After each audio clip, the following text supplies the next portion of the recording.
ప్రార్థించే పెదవుల కన్నా సేవించే చేతులు మిన్న ఆ మాటను నిండుగా నమ్మే ఉద్యమమే మన జనసేన సేన సేన సేన జనసేన సేన సేన సేన సేన సేన జనసేన సేన సేన పాలించే పదవుల కన్నా సామాన్యుడి క్షేమం మిన్న ప్రజలందరి తరపున చెడును ప్రశ్నిస్తుంది జనసేన సేన సేన సేన జనసేన సేన సేన సేన సేన సేన జనసేన సేన సేన రాసైనిక కదలి రాసైనిక జనసేనానితో అడుగు వేద్దాం మనమిక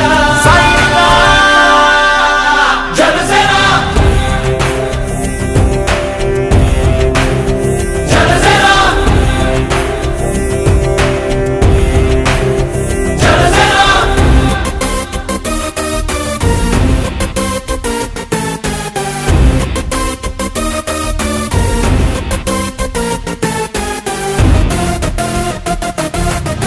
చెగువేరా కదం శేషేంద్రుడి పదం. ఈరోజు ఒంగోలులో డొక్కా సీతమ్మ గారి ఉచిత అన్నదాన కేంద్రం 14వ రోజుకు చేరుకుంది. ఈరోజు ముఖ్య అతిథులుగా వచ్చినటువంటి నా మిత్రులు సింగరాజు రాంబాబు గారు ఈరోజు ముఖ్య అతిథిగా వచ్చారు. అలాగే నా స్నేహితులు ఆశి గారు, శ్రీను వీళ్ళందరూ వచ్చున్నారు. వారికి పేరు పేరున నా కృతజ్ఞతలు. ఈరోజు వారి స్వహస్తాలతో పేదలందరికీ అన్నదానం చేసి ఈ రోజున మంచి భోజనాలు పెడుతున్నావు. ఇదే కంటిన్యూ చేయాలి. దీన్ని ఆదర్శంగా తీసుకొని అందరూ కూడా సేవా కార్యక్రమాలు చేయాలని రాంబాబు గారు నన్ను సూచించడం జరిగింది. వారి అనుచరుల్లో వారి మాటల్లో కూడా నాకు చాలా ఆనందంగా ఉంది. ఇదే విధంగా నేను ప్రతినిత్యం అన్నదానం చేయడానికి సిద్ధంగా ఉన్నాను. మా అధినాయకులు పవన్ కళ్యాణ్ గారు ఆదర్శ స్ఫూర్తితో, నాగబాబు గారు అండతో, మనోహర్ గారు వీళ్ళందరూ తోడ్పాటుతో నేను ఈ కార్యక్రమం చేయదలుచుతున్నాను. వారికి పేరు పేరున నా కృతజ్ఞతలు.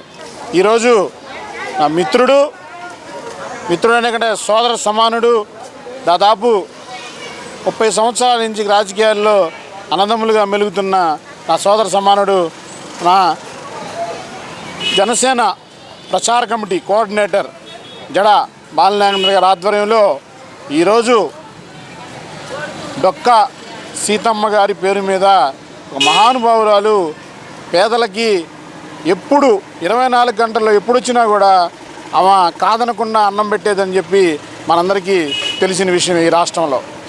అలాంటి మహానుభావురాలు పేరు మీద జనసేన అధ్యక్షులు పవన్ కళ్యాణ్ గారు, మీకు తెలుసు, ఆమె పేరు మీద మధ్యాహ్న భోజన పథకాన్ని ఇటీవల చిన్నపిల్లలకి స్కూల్స్లో ప్రవేశం పెట్టబడిన వాస్తవం.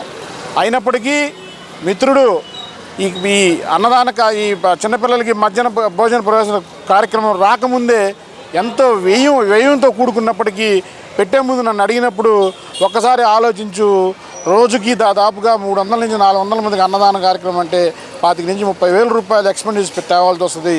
మనకున్న ఫైనాన్షియల్ పరిస్థితులను బట్టి ఈ కార్యక్రమం చేయగలమో లేదో అని చెప్పి నేను చెప్పినప్పుడు, ఎట్టి పరిస్థితుల్లో ఈ కార్యక్రమాన్ని నేను నడుపుతాను, ఇబ్బందులు వచ్చినా సరే ఈ అన్నదాన కార్యక్రమాన్ని నడుపుతానని చెప్పి దాదాపుగా 14 రోజుల నుండి అన్నదానం అంటాం కూడా తప్పిది.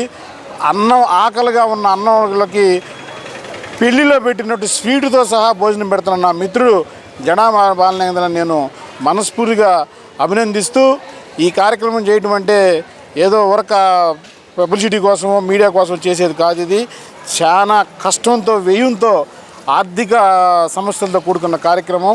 ఇలాంటి బహుత్తర కార్యక్రమాన్ని నడుపుతున్న మిత్రుడు జడా బాలనాగేంద్ర భవిష్యత్తులో నా నుంచి ఎటువంటి సహకారాలు కావాలన్నా సరే ఖచ్చితంగా నేను అందిస్తానని చెప్పి మీడియా ముఖంగా తెలియజేస్తున్నాను.